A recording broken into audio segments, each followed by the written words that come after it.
আমি বিচাৰোঁ যে হিমন্ত বিশ্ব শৰ্মাক ৰাষ্ট্ৰদ্ৰোহৰ অভিযোগত গ্ৰেপ্তাৰ কৰিব লাগে। কাৰণ হিমন্ত বিশ্ব শৰ্মাই বাংলাদেশীক সংস্থাপন দিছে আৰু টকা দিছে। যে বাংলাদেশীক সংস্থাপনৰ টকা দিয়াৰ অভিযোগত হিমন্ত বিশ্ব শৰ্মাৰ বিৰুদ্ধে ৰাষ্ট্ৰদ্ৰোহ গোচৰ ৰুজু হ'ব লাগে, তেওঁক গ্ৰেপ্তাৰ কৰিব লাগে। আমি কথাটো স্পষ্টভাৱে কৈছোঁ যে উচ্ছেদ এটা চৰকাৰী ব্যৱস্থা। আমাৰো যদি কালি মেডি মাটি চৰকাৰক প্ৰয়োজন হয়, আমাৰ মেডি মাটিও চৰকাৰে লৈ যাব পাৰে। গতিকে ৰাষ্ট্ৰৰ হিতত বা ৰাজ্যখনৰ হিতাৰ্থে জনহিতাৰ্থে যদি ক'ৰবাত মাটিৰ প্ৰয়োজন হয়, চৰকাৰে সেই থানৰ পৰা উচ্ছেদ কৰিব পাৰে। কিন্তু সেই স্বাভাৱিক প্ৰক্ৰিয়া এটাক বিজেপিয়ে হিমন্ত বিশ্ব শৰ্মাই বাংলাদেশীক উচ্ছেদ কৰিছোঁ বুলি ৰাজনৈতিকভাৱে লাভালাভ ল'বৰ বাবে ভোট আদায়ৰ প্ৰক্ৰিয়া হিচাপে গ্ৰহণ কৰিছে। আমি ভাল পাইছোঁ যে হিমন্ত বিশ্ব শৰ্মা বাংলাদেশী উচ্ছেদ কৰিছে, ভাল পাইছোঁ। কিন্তু উচ্ছেদিত বাংলাদেশীসকলক মাটি আৰু টকা দি পুনৰ সংস্থাপন কৰিছে, সেইটোতো ৰাষ্ট্ৰদ্ৰোহ। গতিকে দুটা কথা স্পষ্ট হ'ব লাগে যে উচ্ছেদ কৰাসকল বাংলাদেশী নেকি? যদি হয়, তেতিয়াহ'লে তেওঁলোকক পুনৰ সংস্থাপন দিয়া আৰু টকা দিয়াৰ অভিযোগত হিমন্ত বিশ্ব শৰ্মাৰ বিৰুদ্ধে ৰাষ্ট্ৰদ্ৰোহৰ গোচৰ ৰুজু হ'ব লাগে। যদি তেওঁলোক বাংলাদেশী নহয়, তেতিয়াহ'লে বাংলাদেশীক উচ্ছেদ কৰিছোঁ বুলি সস্তীয়া ৰাজনৈতিক জনপ্ৰিয়তা অৰ্জন কৰি ৰাইজৰ আৱেগৰ লগত ৰাজনৈতিক খেলা কৰাৰ যিটো ৰাজনৈতিক কৌশল বিজেপিয়ে গ্ৰহণ কৰিছে, কৌশল বন্ধ কৰিব লাগে। দুটা কথা একেলগে হ'ব নোৱাৰিব। যদি উচ্ছেদিতসকল বাংলাদেশী, খুব ভাল কথা, তেওঁলোকক তাৎক্ষণিকভাৱে ভাৰতবৰ্ষৰ সীমাৰ পৰা, অসমৰ পৰা বহিষ্কাৰ কৰিব লাগে।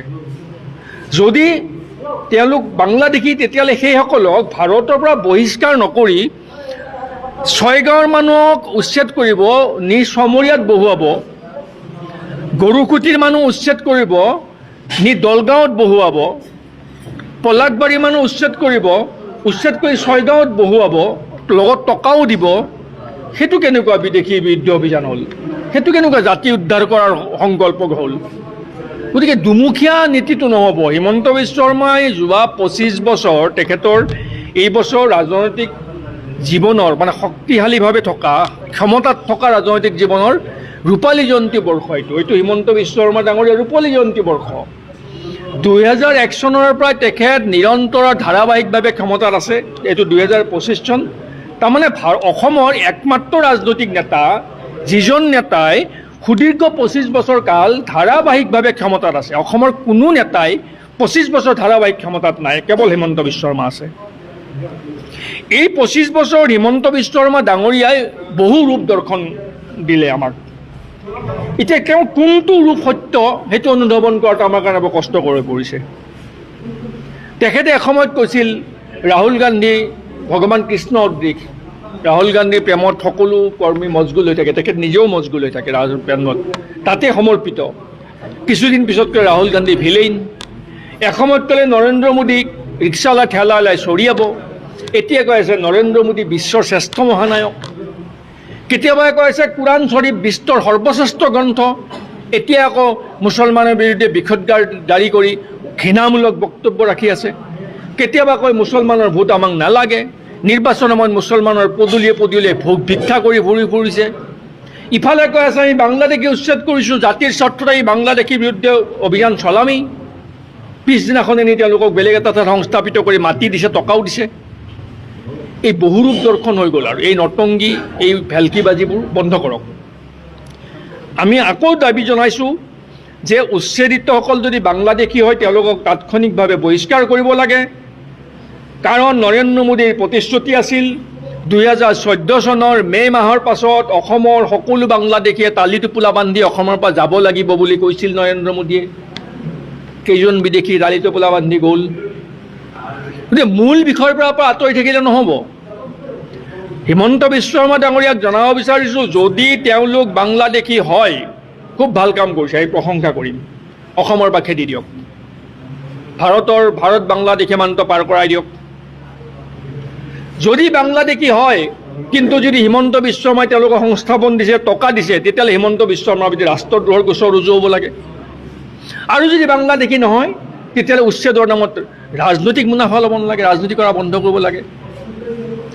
আমি কৈছোঁ যে জাতিটোক যদি হিমন্ত বিশ্ব শৰ্মাই ভাল পায়, তেতিয়াহ'লে হিমন্ত বিশ্ব শৰ্মাই কেইটামান কাম কৰক। আমাৰ এইটো মুকলি আহ্বান যে অসম চুক্তি ৰূপায়ণৰ বাবে 6 নং দফাৰ অসমীয়া মানুহৰ সাংবিধান ৰক্ষা কৱচৰ যিটো পৰামৰ্শ বুলি বিপ্লৱ শৰ্মা আয়োগৰ, সেই পৰামৰ্শ বুলি আখৰে আখৰে পালন কৰক। আৰু এই ভিডিঅ'টো মই একাংশ হিন্দু সম্প্ৰদায়ৰ লোককহে কৈছোঁ, কোনোবাই যদি বেয়া পায় তেতিয়াহ'লে আপোনালোকে বেয়া নাপাব। মই মানে যোনে ভুল কৰিছে তাকহে ক'ব বিচাৰিছোঁ। এই জিতু বৰুৱাই যাতে ভিডিঅ'টো চাই আপোনালোকে আগবঢ়াই দিব। মই জিতু বৰুৱাক কৈছোঁ, তই কোন হয়, কি হয়, তই অসমৰ কোন হয়? তই কিবা এটা সংগঠন খুলিছ আৰু কোনোবা এজনে ভুল কৰিব মুছলমানক, তই গোটেই মুছলমানক মিয়াক কচুকটা দিবি। তই কি ভাবিছ মিয়া বনৰীয়া হাতী নে কি? জংঘলৰ পৰা আহিছে, তোহঁতে টিং চিং বজাই জুই লগাই দিবি আৰু মিয়া গুচি যাব জংঘলত? জংঘলী বুলি ভাবিছ নেকি? তই যেন কথাই কথাই কৈ আছ মিয়াক কাটিম মাৰিম, তই বিহু খোৱাৰ পিছত তই বোলে মিয়াক কাটিবি। ঘৰিয়াল চালা, তোৰ 10 টকা ইনকাম নাই, তোৰ অকাত নাই, তই লোকক দম দি তই টকা ইনকাম কৰি তোৰ ল'ৰা ছোৱালীক তই পোহপালন দি আছ। মিয়াক তই হাঁহিবলৈ আহিছ? ঐ, মিয়াই যি খাদ্য খাই তই খাই পাইছ? তোৰ হাত গোষ্ঠীয়ে খাই পাইছে? মিয়া টেবুলখনত চাবি, মিয়াই কষ্ট কৰি 10 টকাও যদি পায় গাখীৰে পানীয়ে মাছে মঙহে উভয় নদীকে খুৱাই আৰু ল'ৰা ছোৱালীক খুৱাই ওচৰ চুবুৰীয়াকো খুৱাইহে। আৰু তোহঁতে কি খা? দম দি আনি যিকেইটা টকা ইনকাম কৰি আন সেইকেইটা পইচা তই 2 দিনমান মদে ভাতে খাই তাৰপাছত ইমান গাল পানীত এটা ঔটেঙা দি 2টা পুঠি মাছ দি ঘুটনি মাৰি মাৰি তোহঁতে খাৱ। আৰু তোহঁতে এই লোকৰ টকা খাই খাই ঘঁৰিয়ালটোৰ নিচিনা হৈছ। তোক ঘঁৰিয়ালৰ নিচিনাই লাগে দেখিবলৈ। এই দল কৰিছ, কোনোবা এজনে ভুল কৰে, তহঁতৰ ইমান পাৱাৰ আছে, গৈ তাক আইনগত ব্যৱস্থা ল'ব। আইনখন তোক কোনে হাতত ল'ব দিছে? তই বিহু খাই পেলাই মানুহ কাটিবি? তোৰ চুৰিকেইখন দেখাবিচোন, তোৰ হাতীয়াখিনি আমাক দেখাবি। তই পানীত পাক মাৰি ঘৰিয়ালক ভয় খুৱাব আহিছ, মিয়াক ভয় খুৱাব আহিছ। তোৰ ভয়লে মিয়া পুৰুষে ভয় নকৰে, আমি মহিলাই ভয় নকৰোঁ। তই কি বুলি ভাবিছ? আমি বাৰে বাৰে কৈ আছোঁ, কোনোবা এজনে ভুল কৰে সেইজনকে যি বিহিত ব্যৱস্থা ল যদি ল'বি, কিন্তু চব মিয়াক টাৰ্গেট কৰি কথা ক'বলৈ ক'ত অধিকাৰ পালি? কি আৰু এই মিয়া এই একাংশ মই এই পুৰুষসকলক কৈছোঁ, তহঁতে কাম কৰিবলৈ তোহঁতে এইচবৰ ঘৰত কিয় যাওঁ? নিজৰ জাতীয় ভিতৰত 10 টকা যদি কম দিয়ে তাতেই কৰচোন, দুসাঁজ তোহঁতে অলপ কমকৈ খা। সিহঁতৰ গতি কি হয় চা। আৰু এই মিয়া মাইকী 2জনীমানক কৈছোঁ মই, তোহঁতে এইচবৰ ঘৰত কিয় কাম কৰিবলৈ যা? তোহঁতে কাম কৰিবলৈ নগ'লে ইহঁতে ইমান চাউণ্ড দি কথা ক'বলৈ ইহঁতৰ অকাত আছে, সাহস আছে? তোহঁতে যা কিয়? নিজৰ জাতীয় ভিতৰত মানে 10 টকা কম দিয়ে দেখি তোহঁতৰ শান্তি নালাগে? কম খাবি, কিন্তু নিজৰ সা সন্মান বচাই নিজৰ গাঁৱতে নিজৰ জাতীয় ভিতৰত কাম কৰচোন। সিহঁতে কিবা ক'বলৈ সাহস পায় নেকি? কি দৰকাৰ পৰিছে এচবৰ ঘৰত কাম কৰিবলৈ যাবলৈ?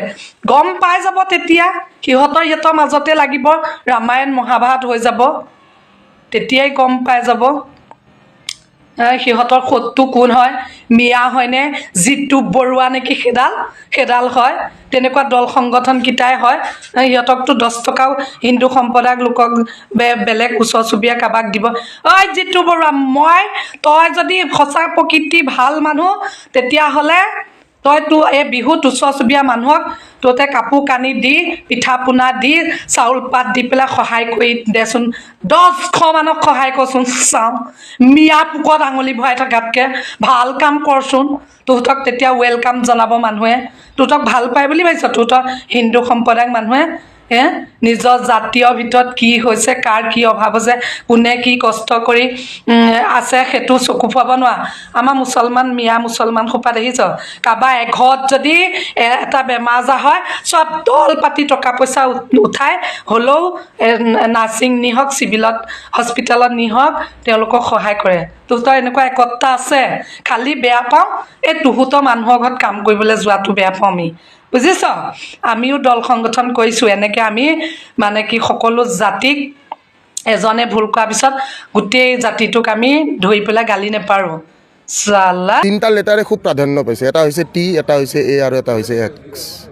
এই 3টা লেটাৰে ইমান বেছি প্ৰাধান্য পাইছে, যদি আপোনালোকে বাজেটখন ভালকৈ চায়। এতিয়ালৈকে ক্ৰিপ্ট' কাৰেঞ্চি এতিয়ালৈকে আমাৰ ইয়াতে গোটেইখিনি ৰুলছ এণ্ড ৰেগুলেশ্যনছ এতিয়ালৈকে অহাই নাই, বাট অলৰেডি তেওঁলোকে ক্ৰিপ্ট' কাৰেঞ্চিত তেওঁলোকে টেক্স লগাই থৈ দিছে, ঠিক আছে। তো মানে উশাহ নিশাটোত বাহিৰে প্ৰায় প্ৰতিটো বস্তুতে এতিয়া আমি টেক্স দিবলগীয়া হৈ আছে, আৰু আমাৰ ৰাইজে সেই বস্তুটো দেখিও আওকাণ কৰি আছে বা দেখিও তেওঁলোকে অনুভৱ কৰিবলৈ পৰা নাই। এতিয়া মেইন কথাটো হৈছে যে কি, আজি বাজেট এখন যেতিয়া কৰা হয়, আমি আগৰ পৰাই যেতিয়া দেখি আহিছোঁ যে বাজেট এখনত আমাৰ যুৱ প্ৰজন্ম হওক বা বাজেট এখনত আমাৰ উঠি অহা প্ৰজন্মৰ লগতে আমাৰ গোটেই আমাৰ যিমান চিটিজেন্স অফ ইণ্ডিয়া বুলি কয় সকলোৰে চিন্তা তেওঁলোকে কৰিব লাগে। কিন্তু এইখন বাজেটত যদি আমি ভালকৈ চাবলৈ যাওঁ, এইখন বাজেটত অকল কোনে প্ৰাধান্য পাইছে, অকল সেই ধনী ব্যক্তিখিনিয়ে প্ৰাধান্য পোৱা দেখিবলৈ পোৱা গৈছে। তো মধ্যচামৰ ব্যক্তিবোৰ বা আমাৰ নিম্ন চাপৰ যিখিনি আমাৰ মানুহ, সেই মানুহখিনিৰ কথা এই চৰকাৰখনে চিন্তা কৰিছেনে? আৰু যদি কৰিছে সেইটো প্ৰতিফলিত ক'ত হৈছে? বাজেটত প্ৰতিফলিত হ'ব লাগিছিলে। মই ইয়াতে বাজেটৰ লগত আৰু এটা কথা ক'বলৈ বিচাৰিম যে যিকোনো এটা পলিটিকেল পাৰ্টিয়ে যেতিয়া ৰাইজৰ ওচৰ চাপে, কাৰণ ৰাইজৰ ওচৰ তেওঁলোক চাপিবলগীয়া হয়, তেওঁলোকে মেমৰেণ্ডাম এখন লৈ কিনে আহে।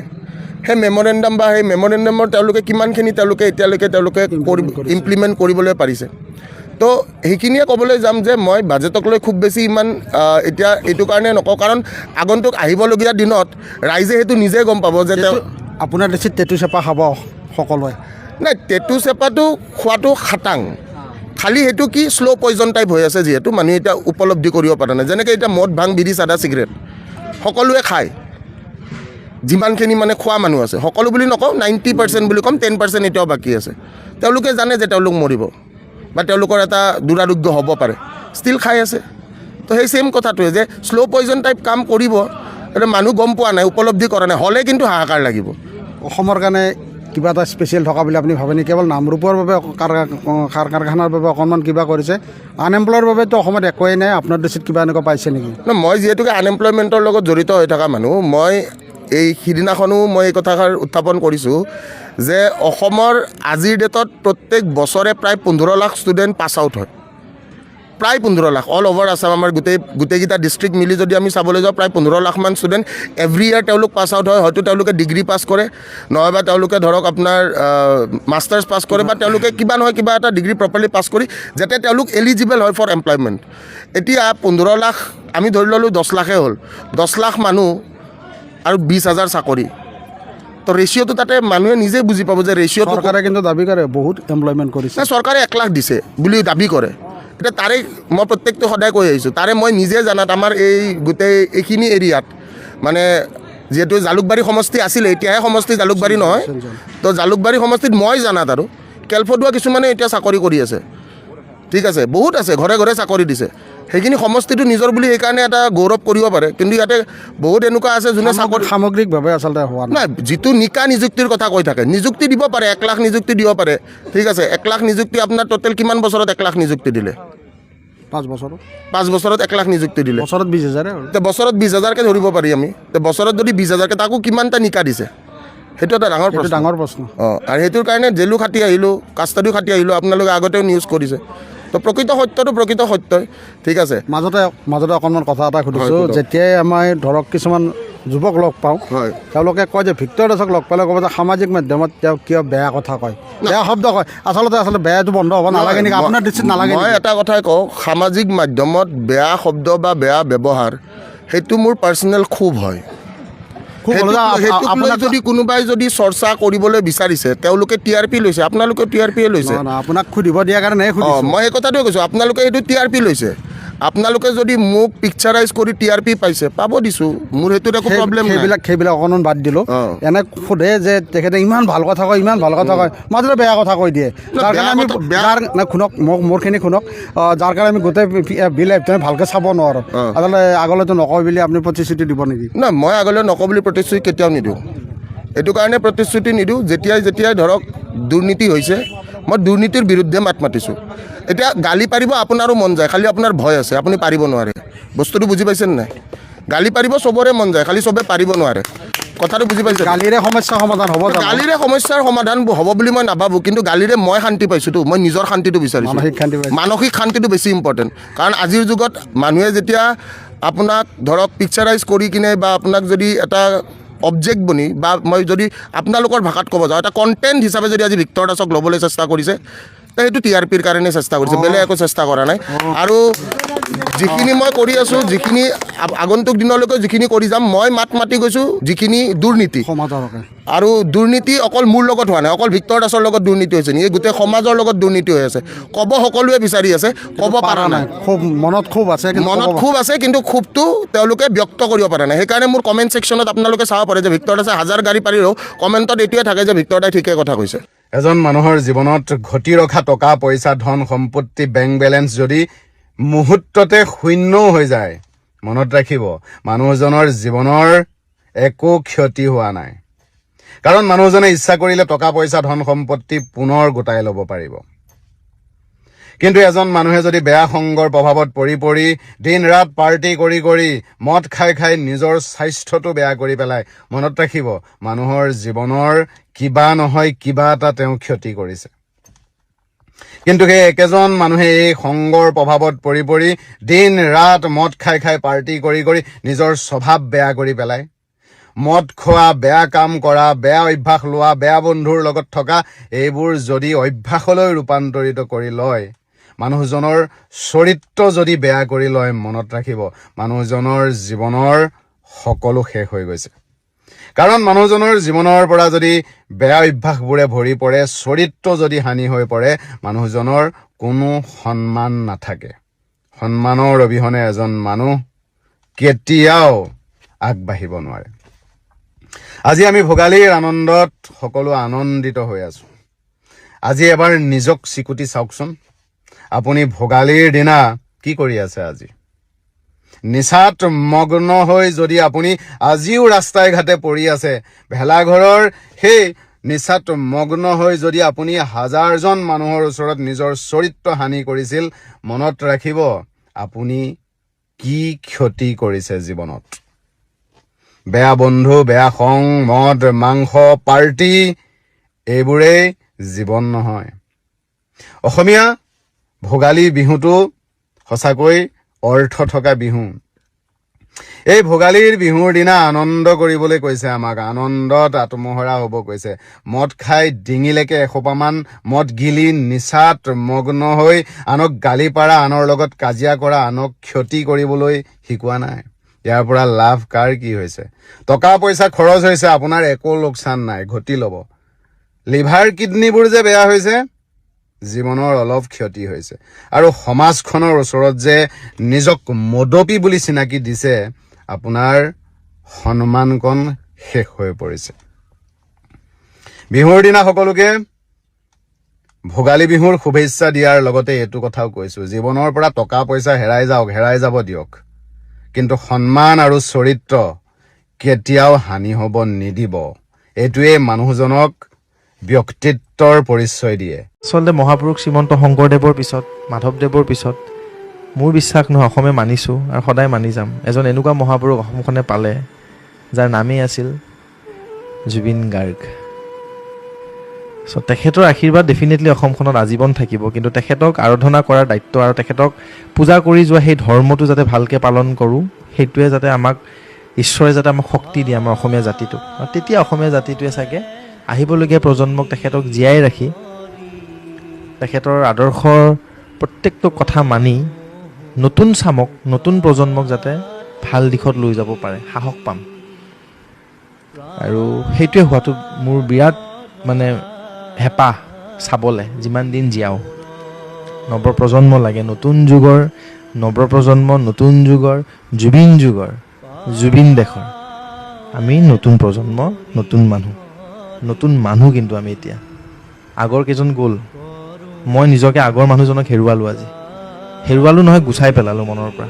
সেইজন মই নতুন চিৰঞ্জীৱ আজি। আৰু প্ৰত্যেকজন ঘৰত, প্ৰত্যেকজন অসমীয়াই যদি নতুন অসমীয়া বুলি ভাবে, অসম সলনি হ'ব। আৰু অসম সলনি হ'ব লাগে ভাল দিশত। দায়িত্ব কিন্তু বহুত বাঢ়িল অসমীয়াৰ। আৰু এতিয়া যদি অসমীয়া পিছুৱাই যায়, মানে ৰাজহাড় পাত আৰু কেতিয়াও পোনাব নোৱাৰিব।